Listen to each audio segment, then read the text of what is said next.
Hey everyone. Uh, I just decided, yeah, I'm playing Mortal Kombat 11 at home on a Saturday night. Now would be a great time to start live streaming and start talking about stuff because I have not talked about stuff. I have not been on, um, done a live stream like this in a couple of days. Oof, man. difficult. Oof. But yeah, I've been very, very busy the past week or so. So I spent like all of yesterday just relaxing and working and doing all of this stuff and getting caught up on Three Houses. Really, really enjoying myself. And I played a lot of games. I streamed some Wii U. That was a lot of fun. Honestly, I kind of want to go back to that because I was having so much fun with everything I was playing. I played like Tokyo Mirage Sessions. I played a Devil's Third. I played Wind Waker, and I finished 100%ed Super Mario 64 on stream, and that was a lot of fun. Downright classic, just unbelievably, just loved it. The Wii U still holds up. Like, so many people talk so much shit, but I think it's, oh man, got my head punched off. The Wii U is still a fantastic console, one that I still really love and appreciate, one that does not get enough love and appreciation, in my opinion. It is very, very underrated console. Far superior than the Nintendo Switch, in fact. I said this on stream, but I want to reiterate this, and I might make this into a video. I firmly believe that Wii U era Nintendo was better in general than Switch era Nintendo. I do feel that a lot of these Wii U ports on Switch, like Breath of the Wild, stuff like that, Tokyo Mirage Sessions, a lot of those are better than a good deal of the big Switch releases. I don't feel as if the same kind of quality is there. Like within the first 3 years for Wii U, we got Splatoon, right? We haven't had something like that exclusively developed for Switch yet. It could happen, but I'm honestly not expecting it. So as it stands, it feels like Wii U is the console that introduced like all this crazy stuff, like Mario Maker, legitimately one of the greatest things ever made, right? Mario Maker, Splatoon, as I said, Tokyo Mirage Sessions, completely a completely new Fire Emblem spin-off that was unexpectedly amazing. Fantastic. Wii U Master Race forever. It is by far the best console of that generation. Destroyed the PS4 for sure. And that's actually what I wanted to come on and talk about tonight. The inevitable death of Sony and the PS4, the PlayStation brand as a whole, I think, because not only has the PS4 not done very well, it's had absolutely nothing going for it, right? Nothing going for it at all.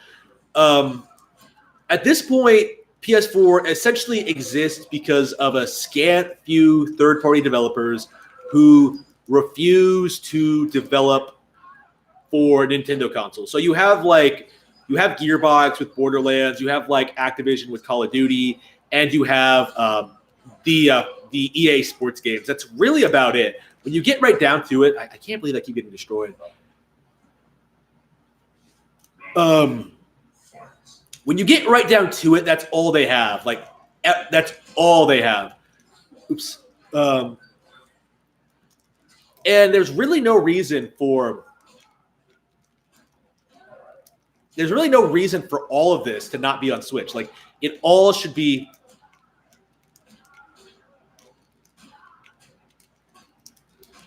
Oops. Damn, I hate it when these guys have it. Okay.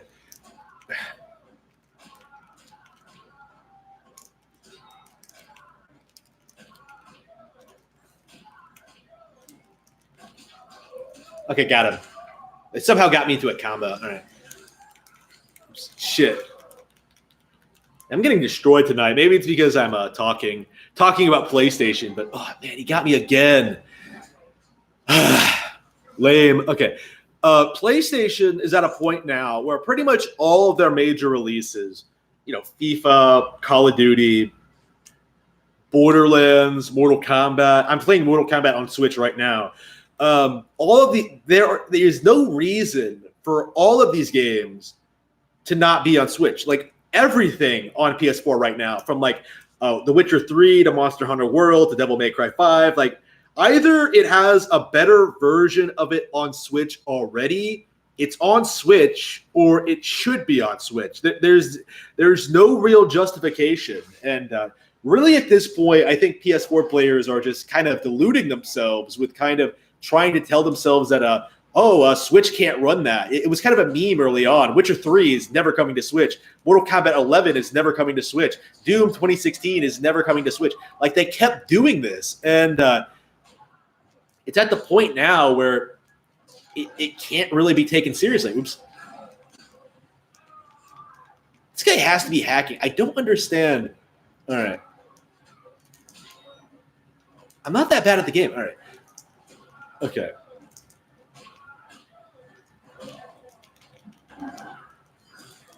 Yeah, it's probably because I'm just talking. And oof.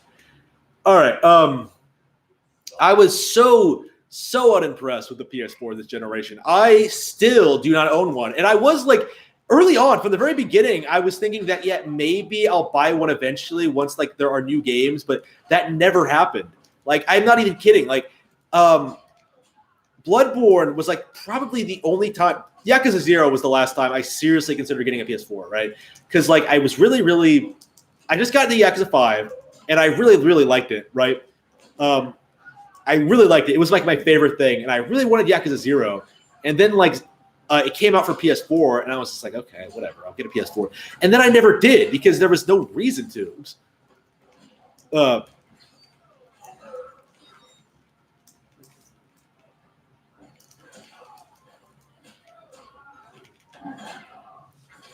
Yakuza 0 is a game that Yakuza as a franchise is a series that has no business not being on Switch, right? Like, they keep trying to justify why it hasn't happened yet. Like, every time it gets brought up, like they keep like they just don't want to do it. Like, they don't want to give up that Sony money, essentially.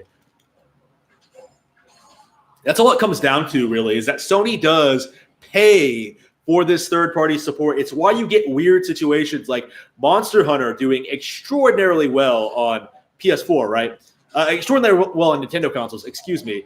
And then it somehow had this brilliant idea of, yeah, let's abandon our Nintendo audience and just develop for PlayStation instead. You never see it happen the other way around, right? But they somehow are always doing like the same sort of thing. Like every time they just we're going to casualize the game and put it on other consoles. It's ridiculous. It happened with Final Fantasy. It happened with Metal Gear. It just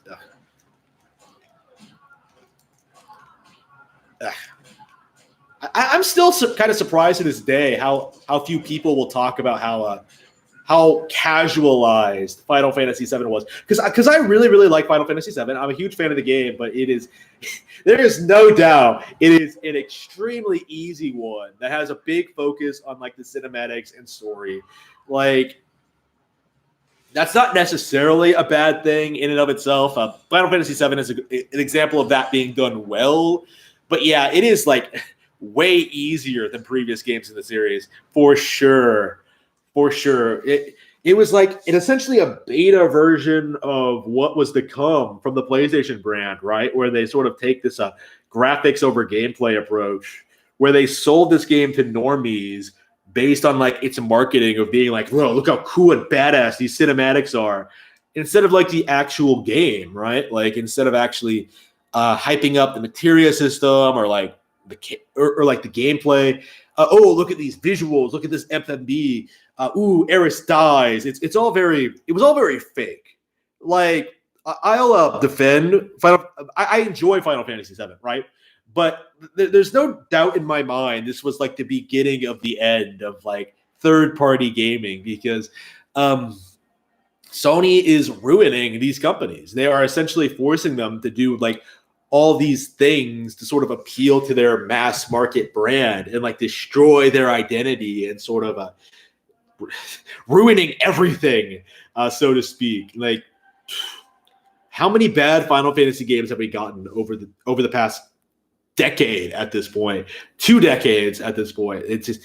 It's unbelievable, and nobody will like really bring that up. It's kind of incredible how people will rage over like every single minor Nintendo announcement, every single minor alleged Nintendo misstep. Like this Byleth thing is a good example, but no one will hold Square Enix accountable. No one will hold Capcom accountable.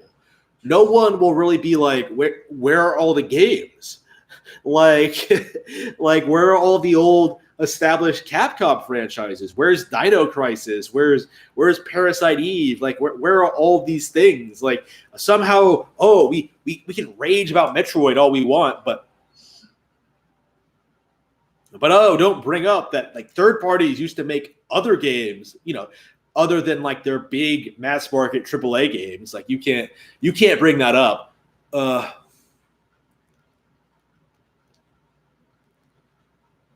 Oof. I am really fed up with PlayStation fans, right? Like Horizon Zero Dawn. Like this is another thing. Horizon Zero Dawn. I'm seeing. Okay, so I just made a video about this. Horizon Zero Dawn is. Oh, is that it? Did I choose the wrong style? Is that why I'm sucking?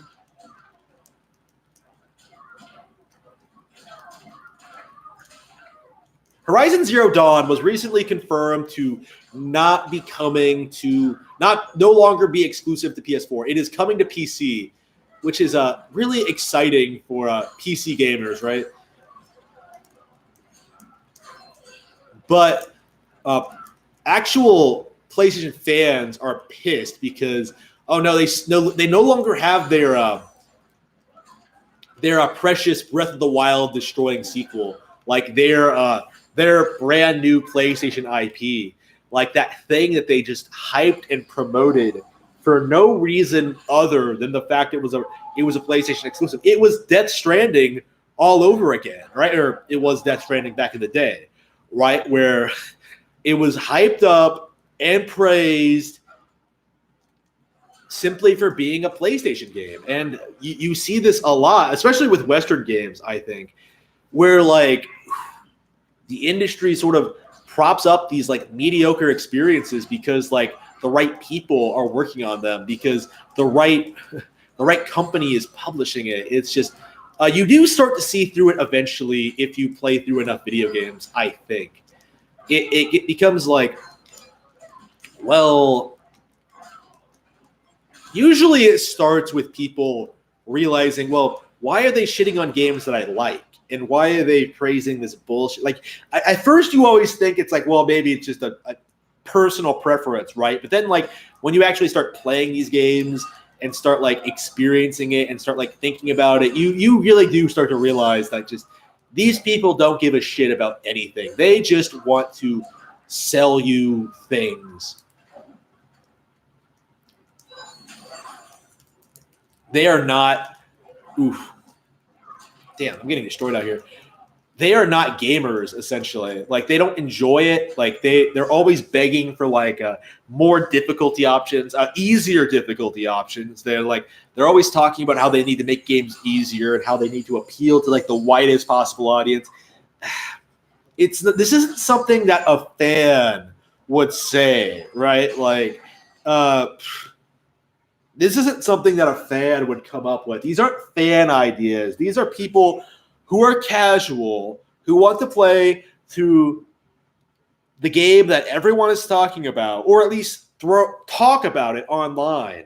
Because I am starting to feel as if the vast majority of these people don't actually play games at all. Like, not even as a career. Like, I am convinced that most game journalists don't actually play the games they talk about. Otherwise, Dean Takahashi and the Cuphead situation would not have happened. Like, in this era of being able to like watch game footage online, it's obvious like just how low the skill ceiling actually is to be a game journalist. Like, it's interesting, right? You're expected to go to school for a degree, but you're not expected to know how to actually play the games. Like, are you serious? And you like hold these games to these metrics that make no sense, like a 7.8 out of 10, too much water. Like it's not. It's a joke. Like it really is a complete joke.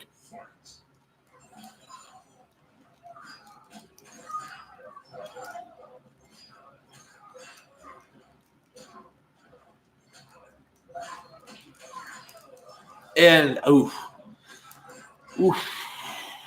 that goes to the stuff they praise too. Like, it's not just shitting on good games; it's like praising bad ones, right? Like we saw this with Celeste, we've seen this with Stardew Valley, we've seen this with The Witcher 3 and Skyrim, and so many other countless examples. Horizon Zero Dawn, like what other PlayStation?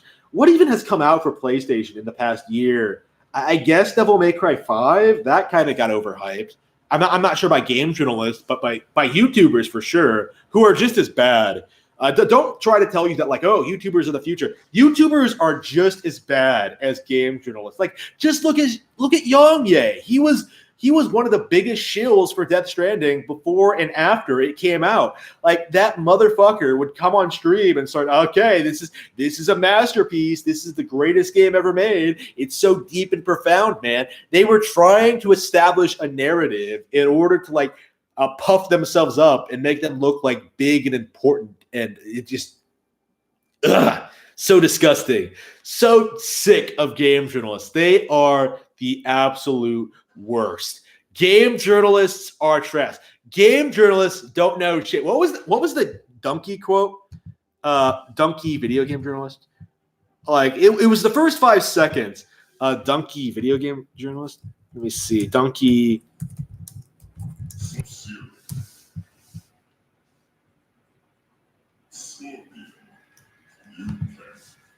Right, guys? Yeah. Oops. Game critics fucking suck. Oh, that's it. Game critics fucking suck. That's all you need to know.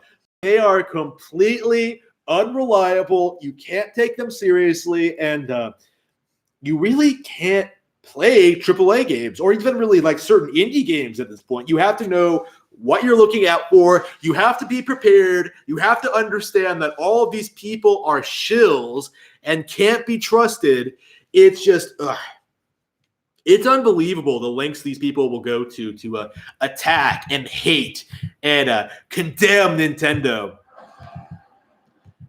It's,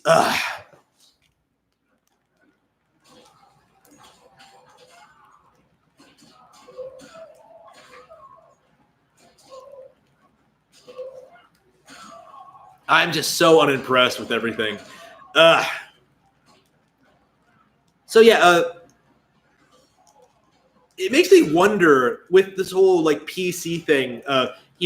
Street Fighter V got a PC port as well. It really does feel like PlayStation is at this stage where they're willing to just sort of like give up and just sort of develop for PC. And I think at that stage, it's going to reach the point where like, well, everyone is just going to get a PC. Like there's going to be no reason to own a PS4, PS5, unless like you're a huge fan of the PlayStation brand, which is of course a demographic that's decreasing all the time. I guess that might have been it. Like Sony might have just been losing money all this time, but they just weren't willing to give up because they understood that they had a valuable brand. They had like a dedicated following of fanboys who were willing to shit talk their critics on Twitter constantly, right? I should probably turn off this light behind me. Hang on. Oops.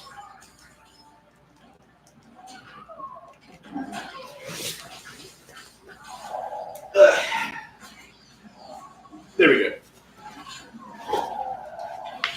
So hopefully what they're doing is they're going to try and phase out the PlayStation and try to replace it with some PC equivalent. Like I think that's kind of what their plan was to just sort of introduce PlayStation Now, the game streaming service, and just sort of like, you can use your PlayStation to stream games, and then that didn't take off, and now they have to make a new console when they really, really don't want to.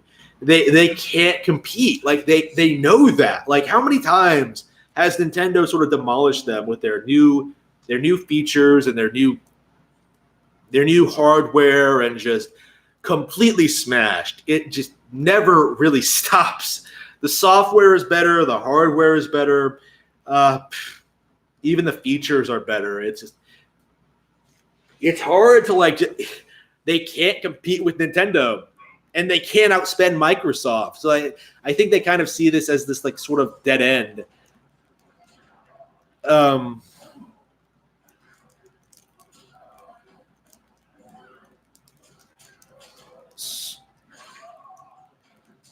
Switch, I think, is going to dominate the PS4 very, very hard. Like, it's going to be wonderful to see. Very cathartic. PS4, I think, I don't know, like, it's going to be like the Pro again, right? Like, it's going to, like, people are going to, it's going to have such great graphics, right? And then it's going to come out and not look all that different than what we're getting now. Like, we've essentially hit the graphic ceiling. Like, you can't really make games look much better than they are now. We are past the point, like, where people will bring up the graphics when talking about games, because every game kind of looks the same at this point, because it's not difficult. Like, this is the standard. It's not like a big draw to have, like, super realistic graphics anymore, because every game has it. We're sort of seeing this phenomenon where more stylized games from Nintendo and other companies are starting to gain traction. Like, Dragon Quest is being talked about for the first time in the West, like, in part because of the visuals, right? Dragon Ball FighterZ took off. Like, Smash has so many cartoony characters, it's not funny. Like, Animal Crossing has its audience. Pokemon has its audience. Mario, Zelda. Like, these are games that are successful in spite of not being super realistic, right? And I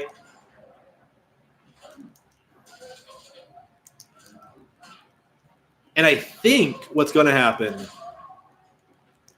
is that it's going to get worse. Like, people are not going to, like, line up to get raped like they did in the 7th generation. Like, they're not going to be won over by the new buzzword, games as a service, right? It has this, like, very toxic mentality. Like, people are sick of microtransactions. People don't like them. People want them gone, and yet companies still try to push them.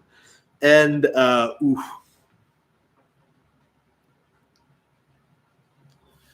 it's going to be interesting to see just how things, how bad things get before they get better. Before, like, PlayStation bows out of the industry, like they should. Is it going to be? Oh, did I hit next opponent? I meant to go back. I'm done with this game. I want to take a break. Move.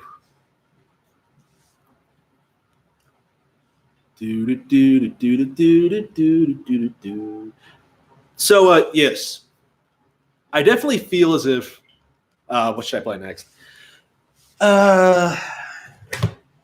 I was playing Mortal Kombat 11 on Nintendo Switch, and I think I'm going to switch it out for Cave Story, maybe? I keep meaning to beat it. I guess 3 Houses.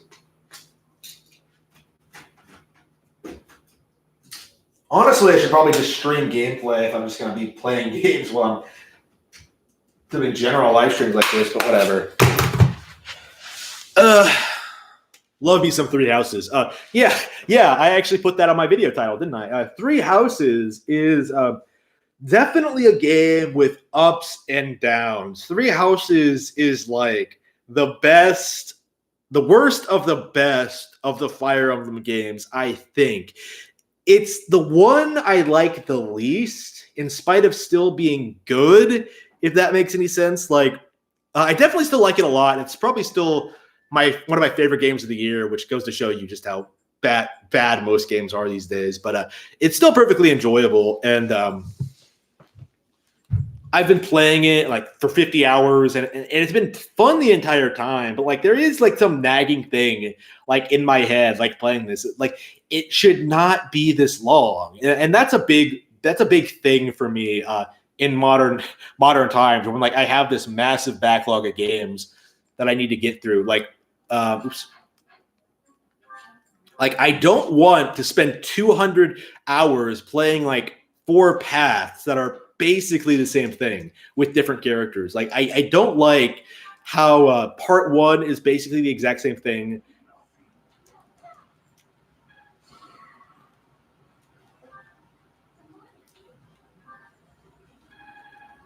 I don't like how oof.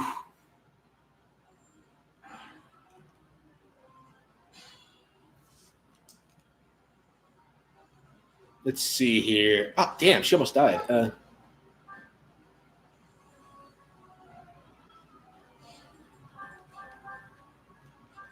I don't like how you have to play through like, oh, hey, what's up? I don't like how you have to play through the routes like several times for the same story essentially. Like, this is my opinion of 3 houses at this stage. Like, all 3 of the houses, there shouldn't have been a route system. I know I said the route system was better than Fate's, and it still is, and it's still perfectly functional. But like at this stage, like having gone through the Golden Deer route, like my impression is that like, why is there a route system? Why could we not have just gotten a single campaign?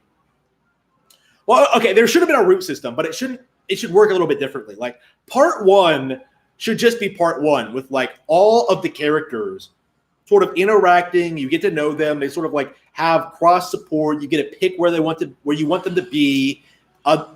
You sort of like choose, like you sort of like start to decide what you want to do in the game, who you support, and stuff like that. And then part 2 is when you commit to a specific side. You can go to Fargus, you can stick with the Church, you can go to the Alliance, and if you're a complete waifu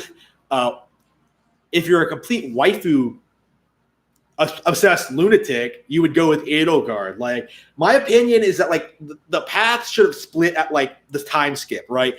Instead of just starting at the beginning. Like, it makes no sense because starting at the beginning, there are lots of times where like you don't actually know about plot critical characters. Like, I could imagine it would be very easy to play through the Golden Deer route without really caring about Edelgard. So that makes like the reveal that, ooh, she's evil, sort of like she's a military school shooter, just kind of fall flat on its face because it's so dumb. Like, dumb is like kind of a yeah, there are so many important lore bits that you have to play the game. You have to do this. You have to play all 3 routes, all 4 routes really, to get the entire story. But it's almost not even worth it because they're so similar. Like, and it's kind of a shame too because like all the characters are great, right? Like, there is just oof. All of the characters in 3 houses are just fantastic. I love all of them. Like, they're probably some of the most fleshed out and interesting characters in the entire franchise, right? But you have to jump through so many hoops to sort of like, build them and like build their supports and just get to mission and like talk to them in the monastery. It's so much more time consuming than it really needs to be. And it kind of bogs down the entire thing. Like, I keep going back and forth on this. Like, sometimes I really like it. Other times I'm just like, yeah, it doesn't need to be this way. Oof. I just always feel like they should have been able to figure this out. There should have been a better way. But yeah, like the actual plot is the actual plot of 3 Houses is not good. Like, I give it my thumbs down. But the lore is like 10 out of 10 amazing. Like, the lore and the characters are just amazing. It's one of those games. You know what I mean? It's very like character centric. Like, if you care about the characters a lot, you will like it a lot. Even if they do annoy you, which they will a lot. Like, playing Golden Deer, and I find myself like, I keep going back and forth, like, or in a good way, I imagine. Like, it feels like the characters feel like really fleshed out, interesting people, but sometimes their flaws come off as really forced. Like, for example, Claude and Hilda, like they're a really good example of this.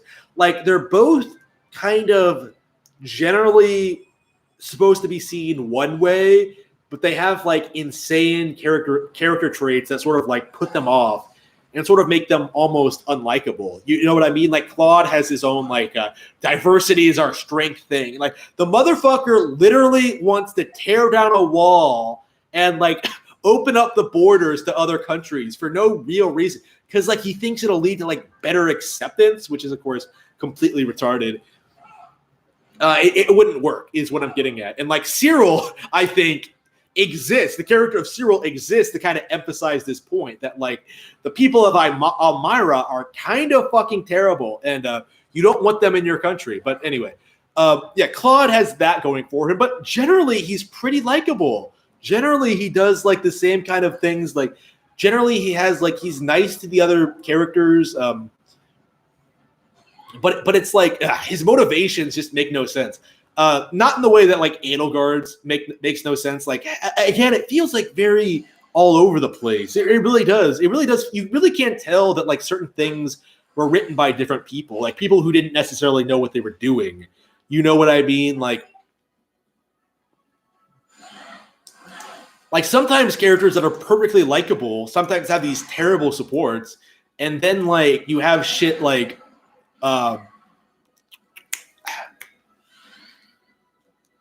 You have like terrible character. You have like good characters that have like these weird sort of plot elements that don't really go anywhere, right? It's just, it's so frustrating. Oof. Of course, I'm exaggerating a little bit because, again, this is a game I'm technically really over the moon about. Like I said, it was one of my favorite games of the year, but I'm just a very harsh person in general. This is just, oof, wait.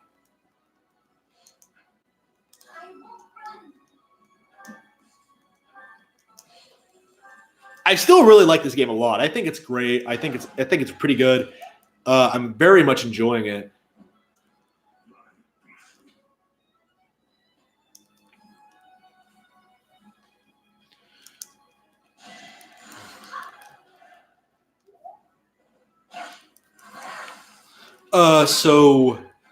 What next? Is there anything else to talk about when it comes to Three Houses? At the moment, I'm really enjoying myself still. I mean, I've been playing it all weekend. That's probably why I'm complaining about it, because I've done nothing else. But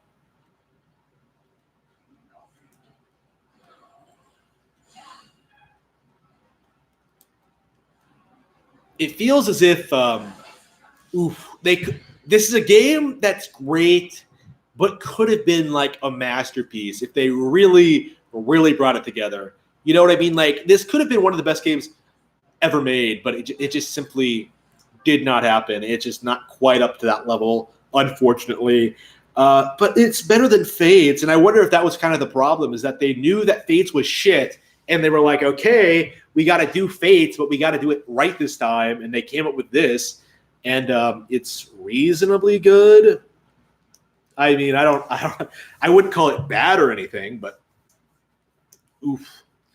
All right, so definitely, in more exciting personal news, I have indeed published another novel, or at least it's up for pre-order. It's coming out on February 14th. It's called Cruel and Beautiful, and it will be available soon on the 14th of February. Hello. I am very, very much looking forward to this one. It's one that I wrote in 2018, last year, right, 1 year ago. I think I finished it in June of that year. It's been sitting on the back burner for a while. I've been trying to get it published. I was very, very happy with how it turned out. I thought it was great. I was very, very pleased with it. And I'm very, very excited about it. It is a vampire story that I think has sort of a unique, interesting angle. And I will be talking about that more in videos in the future, but I'm not even sure where to begin, to be honest with you, because this is a project I was very, very enthusiastic about. It's one that I thought turned out very, very well, and like reading it again, I was very, very taken by it. I thought I did a great job. This is something I came back to like a year after finishing it. Like I literally just read it, sat through and read it again a year after writing it, and I still really liked it. So I made some minor changes and then decided to self-publish it. It is available now for pre-order, and it's a lot of fun. That's all I think I needed to say about it. Oof. No, Marianne, don't give up. Oof. Okay. That's another thing about Three Houses. Marianne will say this specific terminology where she's just like, I won't run away. So that makes me think, and then she doesn't actually run away. So it makes me, I made a joke about how she's basically the opposite of Shinji from Evangelion, where she actually has real problems that she overcomes through sheer force of will. Marianne is a downright inspirational character. She is great. I love her. But yeah, back to my novel. Yeah, it's a bit different than I think typical dark fantasy or dark fantasy romance novels, I would say, in that I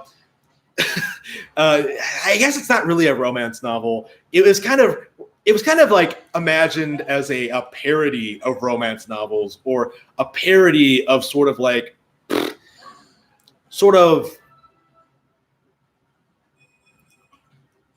a certain formula that these sort of stories go under, where some person meets this supernatural creature and finds them to be this otherworldly, beautiful thing, and they sort of have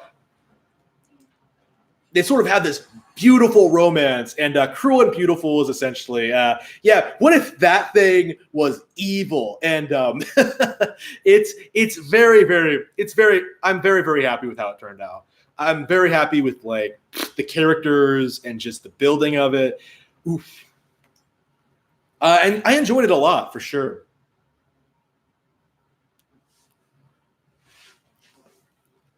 So let's see. How did I come up with the idea of it? I guess, oof, man, it's hard to believe that yeah, I came up with this last year, but I can't remember how I came up with the idea. I really need to start writing this stuff down, because I do think it was interesting. How did I come up with it? Oh, yeah, I did bring up. Yeah, it was Evangelion. Yeah, this was inspired by Eva of all things, a show that I hated, which is really bizarre because Eva. Okay, so Eva was sort of essentially had this format where Shinji Ikari was surrounded by these these beautiful women all the time, but was too much of a bitch to really do anything about it. Like, nothing happened between Shinji and these girls because he was the absolute most beta cuck imaginable, essentially. And that sort of he couldn't fight monsters. He couldn't do anything. And it was a terrible show and not all that interesting and really, really boring. Right. It was a terrible, terrible show. But it did get me thinking about the dynamics of the characters and how exactly Shinji would have gone about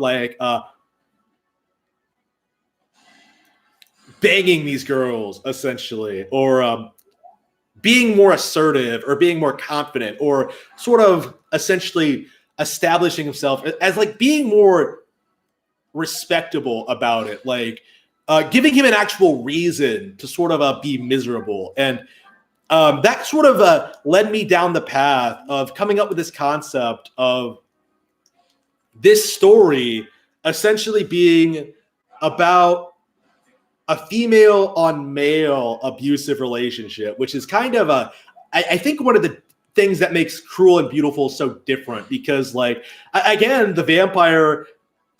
So Cruel and Beautiful is essentially about an evil vampire that uses a human boy for her own end. So this is this ancient primeval evil creature that sort of wants to take over the world in essence, the world specifically parts of Europe specifically, and is using this boy to further her own agenda. And it's sort of a complete reversal of the sort of situation you normally see, in which the man has power over the woman. So I came up with this concept, like, yeah, it's a vampire who's preying on this human. So of course you have this like vampire hunter who's trying to save this human, this boy, and you have these evil enemies of of the vampire who are trying to kill them both, and like they have to form an unholy alliance to stop the greater threat. And but she's still evil, and it's just it was I was so enthusiastic about writing it, and I think it came out very very well. I'm very pleased with the characters and the concepts and just everything I did with it. Like it has some original monster designs. It has some like fairly original concepts. It's very very anime, and I think I said this about Eye of the Dragon 2. I think I did. I need to make a video about this, but essentially I am making anime for books, essentially. Like they're basically anime fight series condensed into writing, because I can't draw, and so I just let's just do this kind of storytelling, but longer and in book form, and it I think it works pretty well. I think I got the fighting down. I think I got the crazy over the top characters and villains and plots. It's so much fun, and I am hoping that someday I'll be able to get even better. I really do hope this. There's a lot of shit. What was I just getting at? I just looked at the chat and completely lost my train of thought. It's something I'm really looking forward to expanding on in the future. Like my current novel, Rabbit Hole, is completely different than everything I've worked on before. Like Eye of the Dragon is essentially a straight up like bottle manga. Cruel and Beautiful is essentially like a romance, a weird romance, sort of dark romance sort of thing, which is interesting and unique in its own right, I think. And then Rabbit Hole is like some weird political martial arts drama involving this elaborate government conspiracy uncovered by kids who are determined to fix society. It's great. I'm really excited about Rabbit Hole. It might actually turn out to be my best novel, to be completely honest with you. Like every time I sit down to write it and like think about what I'm doing, it really does feel like, yeah, this might actually turn out to be my best if I manage to maintain it and keep it going. I haven't worked on it a ton since my break ended, but I've been focused on like getting Cruel and Beautiful ready for publication. But I am working on it. I have been thinking about it. I've read it a little bit, gone back and read it a little bit. I've thought about where I want to go from here, and I think my technical skills have improved. I think my storytelling has improved. I think my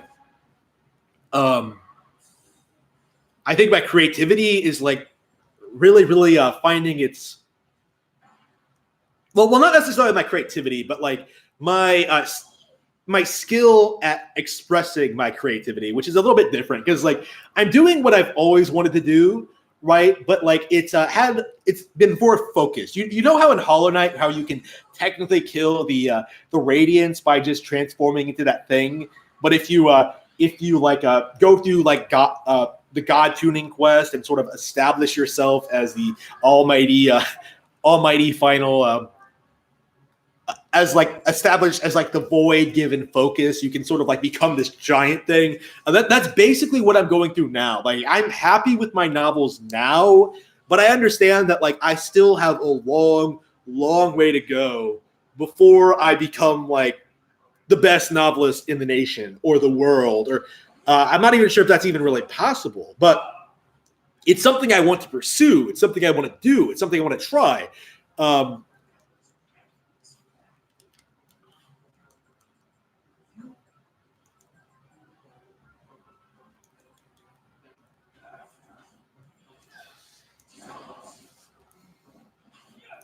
Like I am so excited about what the future holds for me, like creatively. I just cannot wait to see how Rabbit Hole ends up, and it's going to be a long one. Like now that I'm out of this this bubble where I I sort of expect myself to sort of go through this. Now that I'm out of the traditional publishing bubble, where I was sort of expected to write books of a certain length. Like now that I'm out of that point, I think I can make this novel longer, more in depth, do more with it, and really establish myself. I think making a longer novel suits me. I've always wanted to write longer novels. The only reason like Eye of the Dragon and Cruel and Beautiful are as short as they are because I was trying to limit them for mass publication, for mass marketing, for agents, basically, and not doing what I actually wanted to do. And although I think they're fine, definitely the big issue I had with them when I finished them was like, well, I think I could have done more if they were longer. Like I could have come up with a lot more ideas for Cruel and Beautiful. Like it could have had like way better pacing. I think I could have like established the relationship between the characters more. I think I did a fairly good job. But like, it's not quite to the extent that I originally imagined. And I think it's almost entirely because of the length, because like I essentially had to condense my original idea to a lot less than what it actually ended up being. So I had to do that with Eye of the Dragon as well. But with Eye of the Dragon, I was able to like just, okay, I'll take all my ideas and put it in the sequels. I don't care. Oh, no. Directed by Hideo Kojima? Oh, no. To be honest with you, I probably am fairly strongly influenced by Metal Gear, to be completely honest with you. I didn't realize this until recently, but like, yeah, I do kind of do the same thing that like Kojima does with like the whole like over-the-top boss fights and stuff like that, and like the characters and like, ugh. Again, very anime. It's very Japanese oriented or inspired, influence. So yeah, I guess it would be not out of place from a Hideo Kojima game. Yeah, if Hideo Kojima ever gets into movies and I ever get my books published, yeah, I'll get Kojima to direct. Why not? Okay, not really. I think Kojima like went way downhill. Yeah. When I say I was inspired by Metal Gear, I mean Metal Gear Solid 3, not any of the others. 3 is the one that like really, really impressed me from like a creativity standpoint. Like I like 1, I reasonably like 1. I don't think I like any of the others.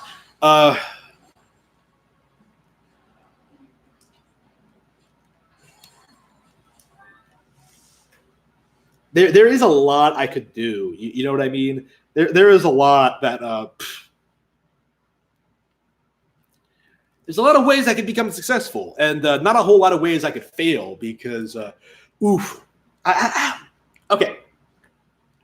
Here's the reality of my situation right now is that I am making plenty of money, and I have this skill that I am developing. So eventually, I'm just going to make more and more novels, no matter what, and I'm going to get better and better, and eventually, I'm going to become successful to some degree. The thing I'm not sure is like, what does success mean? Because like 5 years ago, I would have told you, oh, I need to be a millionaire in order to own my own house. But here I am, not quite a millionaire, owning my own house that I'm very, very happy with, and it's just, I don't know. Like I would not have like seen self-publishing as a viable method to sort of putting myself out there like even a year ago. Like it was a very spur of the moment thing. But everything I've done since then, promoting my own novels, seeing people read it, like showing it to people, like it's done nothing but encourage me that I've done something really, really positive, something that I'm really, very proud of, something that I want to do more of. I am going to continue to pursue this no matter what. And I'm very, very excited about what the future holds. So please support me. Pre-order Cruel and Beautiful. Buy Eye of the Dragon.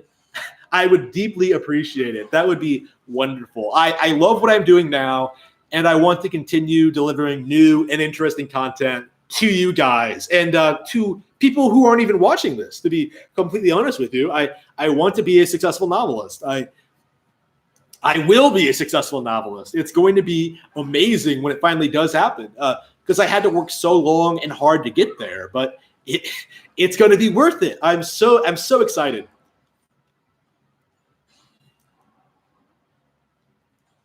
I'm so excited about where things are going and how things are going to turn out. And I hope you guys support me.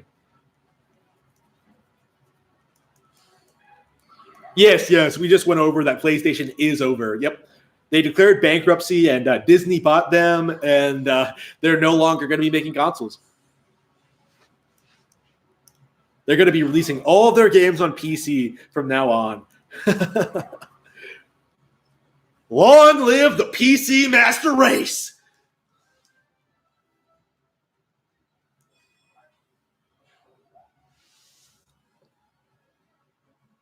Oh, a game? Oh, ooh. Zelda or Fire Emblem, I would say. Fire Emblem, I've actually been conceptualizing like how I would approach a Fire Emblem live action movie. Actually, I think I could do it. Not gonna lie, I have ideas. Not necessarily a draft, but I have ideas. But yeah, original content comes first. I think I don't want to be like a fanfic writer. You know what I mean? Like, I'm a bit better than that, I think. I've actually worked on original content. But yeah, I would like to make an adaptation of Fire Emblem. That would be a lot of fun. Zelda as well. But I think Fire Emblem would be the best fit for me, considering like how influenced I was by Fire Emblem to begin with. Like, Fire Emblem is probably the reason that like so many of my characters die. Like, so yeah, yeah, blame Fire Emblem for that if you get attached to any of my characters.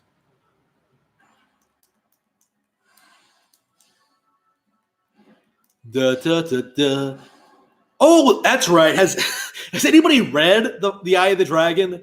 Like, how many people die in that? I honestly never even thought about that. But like, I think something like 90% of the characters I introduced in that die.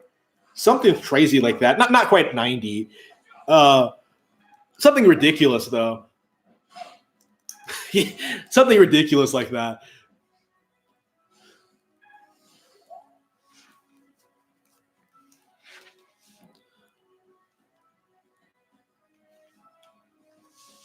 Yeah, not a whole lot of characters die in Cruel and Beautiful in comparison. How many characters? Oof.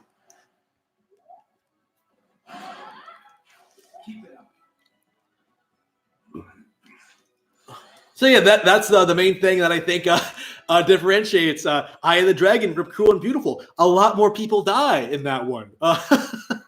Oh, wow. Damn, I loved Eye of the Dragon so much. I loved writing that. It was so much fun.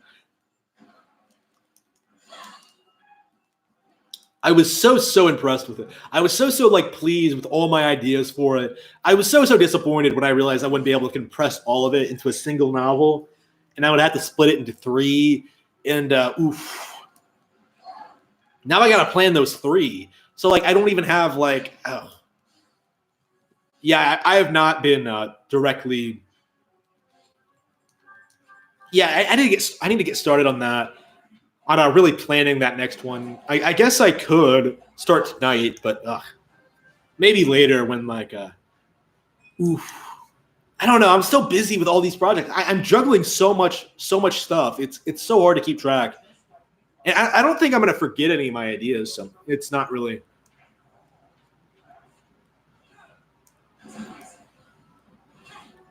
Oh, base Claude. Oh, oops. Nope. All right. Oof. PC gaming is a scam. Oh yeah, definitely. Yeah, PC gaming is definitely very overrated by the PC gaming audience. My career, I have lots of careers actually. I have a really wide skill set.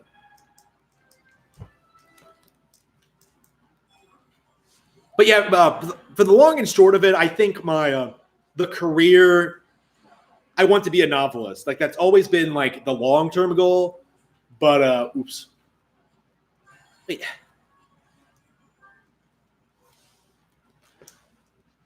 I mean, I've always wanted to be a novelist, and now that's happening, and oof, very, very exciting. Yep, exactly like Mario. I don't have any princesses though. Like okay, are there any princesses out there that I could like be with? I don't know. Like, I would love to be like Mario, but I don't have a princess, unfortunately.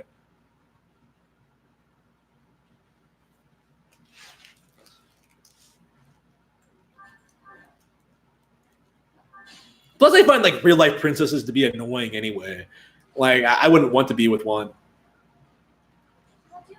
Like people don't think about this, but like Peach is nice as fuck. Like when you get right down to it, Peach is a princess who does all these like really cool things that like normal people would not do.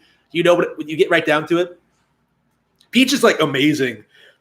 Peach is like pure waifu material, and oof, yeah, better than real life princesses for sure.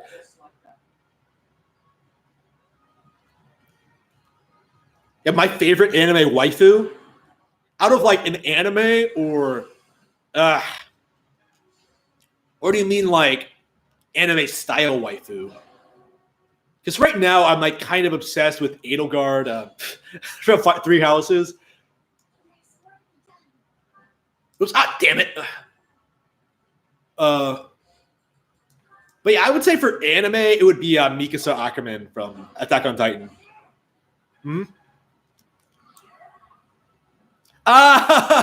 Yeah, the royal family. Yeah. I was specifically referring to the royal family actually when talking about how much I don't like royals. Yeah, I am not a fan. I am not a fan. This entire train wreck is just hilarious to me. The modern royal family is a complete joke. Like they don't do any governing. Like they're worthless. They just you have all that money and you don't really do anything with it. It's just that's so frustrating to me. It really is. They're all a bunch of lazy shits who don't do anything. Like it'd be one thing if you were like, yeah, we want to give power to the people and sort of like modernize our government and sort of take a step back. But that's not necessarily what they did. They just take tax money and then don't really do shit. Like honestly, I think the only reason people like them as much as they do is because like there's so much history and culture behind the royal family, right? Like I was reading the history on like King Henry VIII a while back, and I found it really engaging and interesting, right? Compared to like modern royal drama, it was kind of like, oh, I guess it's actual history, so it's interesting for that reason. Like history is not all that interesting while it's happening when you get right down to it. Like there's probably history happening right now that we don't really care about. There is history happening right now that we're not necessarily aware of. Like, you know, the Virginia thing with the whole like they're trying to take people's guns. Like that's gonna go well. I'm sure nothing bad's gonna happen there.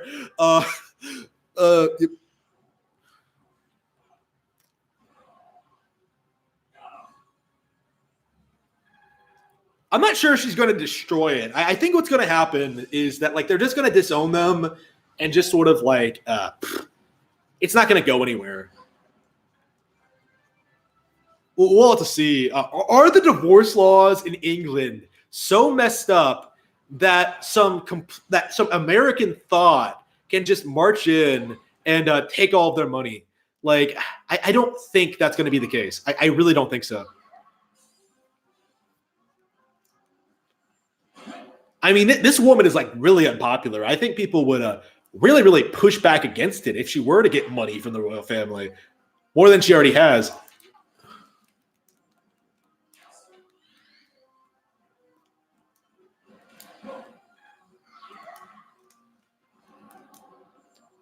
I don't know. Like I remember like Kate getting married, right, to that other guy. Shit, what the fuck? I can't even keep track of all their names because I don't care enough.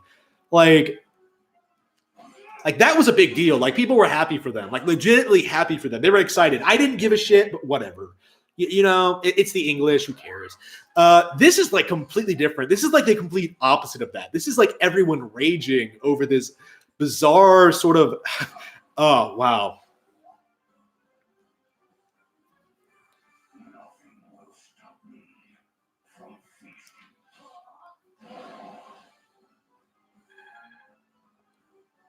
Honey Pop 2 for Switch. Wow. Oh wow, that would be interesting. Isn't that like a porn game or something? Uh.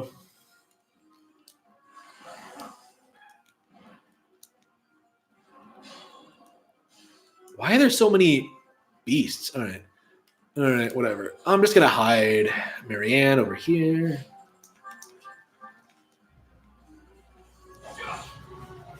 Yeah, not in the West. Dead or Alive did not come out in the West over here. I would have gotten it if it did, but like no, because I'm a Dead or Alive fan. But no, there no Dead or Alive for Americans apparently.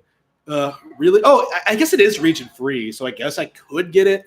Is it in English? I guess I could pre-order it right now. I think if I really, really wanted to. I don't know. I don't know, man. Like I recently saw the censored Bernadetta conversation in Fire Emblem Three Houses on Switch, and like I'm now like, okay, they did not need to do that. That was ridiculous. They toned down this amazing support for no reason. It just why? Because it was brutal. Like she's an abuse victim. It's supposed to be brutal. Yeah, Bernie is best girl in Three Houses. I cannot reiterate that enough. Well, yeah, Bernie is the best girl, but then like Edelgard is just.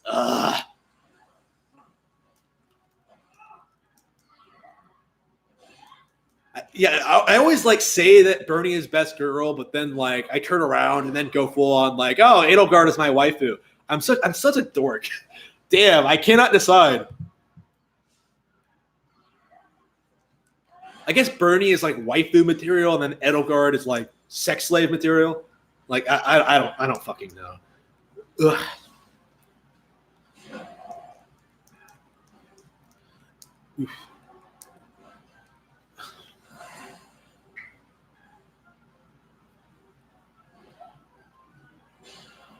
Yeah, I'm not really sure exactly what happened. I wasn't really paying attention for the whole issue, but yeah, I'm pro like original Bernadetta conversation.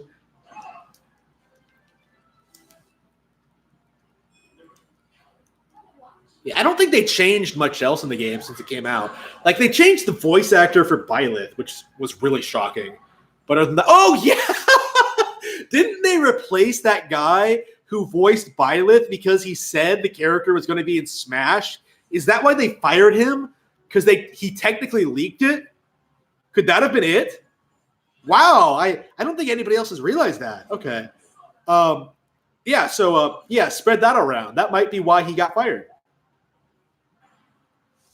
Yeah, I'm not sure why more people weren't expecting Byleth. I don't know why it never came up. For me, personally, I just kind of assumed it was going to be like a new character. Oops. From a new game, basically. Like one we'd never seen before. Ooh.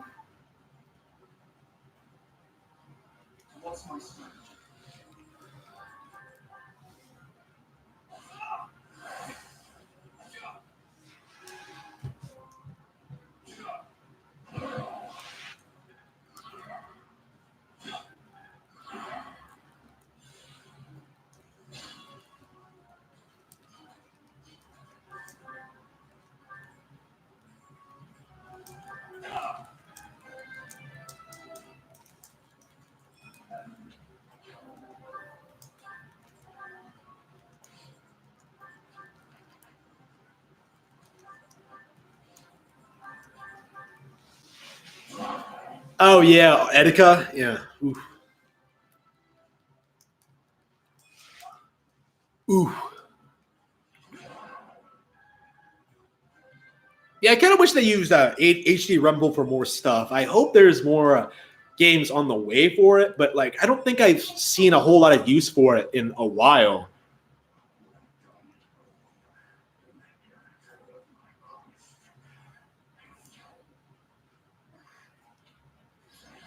Oh wow, okay. Well, crazy plot twist. Oh no. I don't know why more people don't talk about how cool Marianne is. She's definitely one of my favorite members in the Golden Deer House. One of my favorites. I think I do prefer Lysithea, but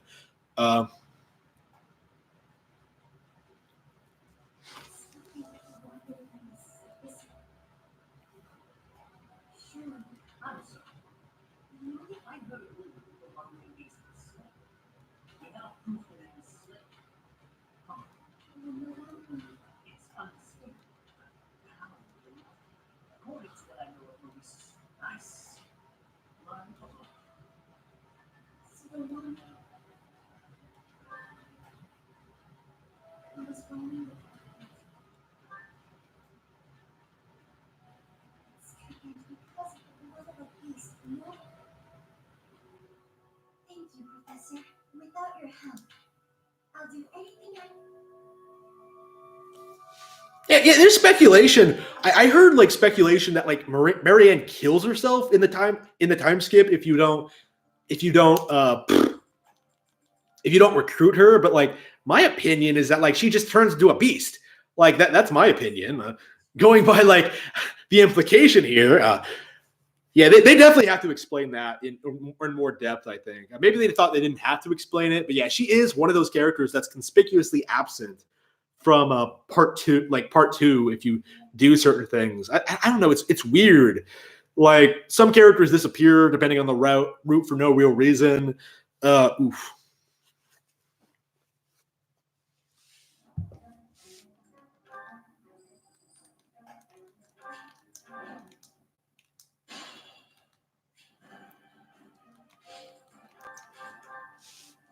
Three Houses has been out for a while. I don't think it can be spoiled. Like it's past that point. I think. Like people post pictures of like Edelgard all the time. Like, oof.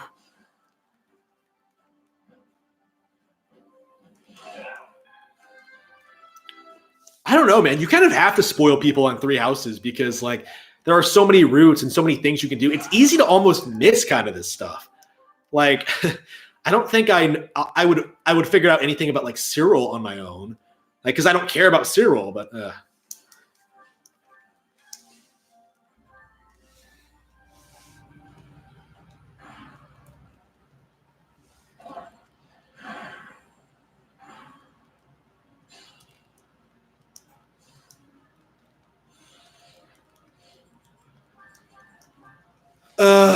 what else is going on? What else can I talk about?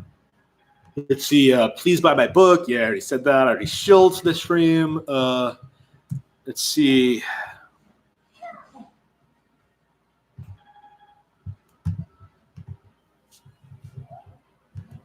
Japanese Switch sales are kind of off the top charts right now. Like every single game in like the top 20 is a Switch game. It's insane how insanely well the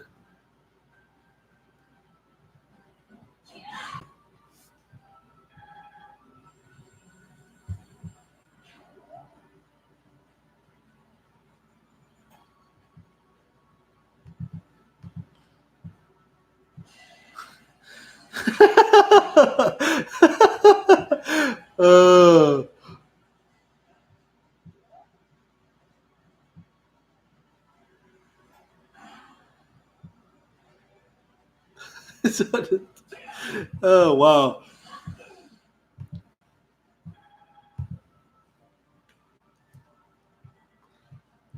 Let's see here.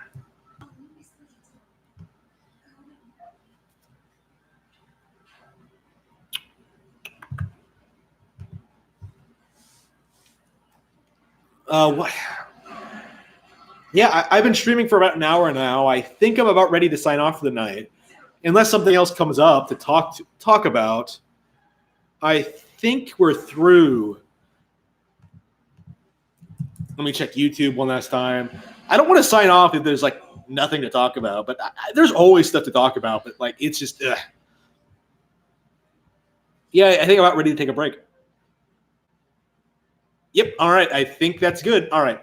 I will see you all later. Thank you for tuning in. Please support my books, and I will see you all next time.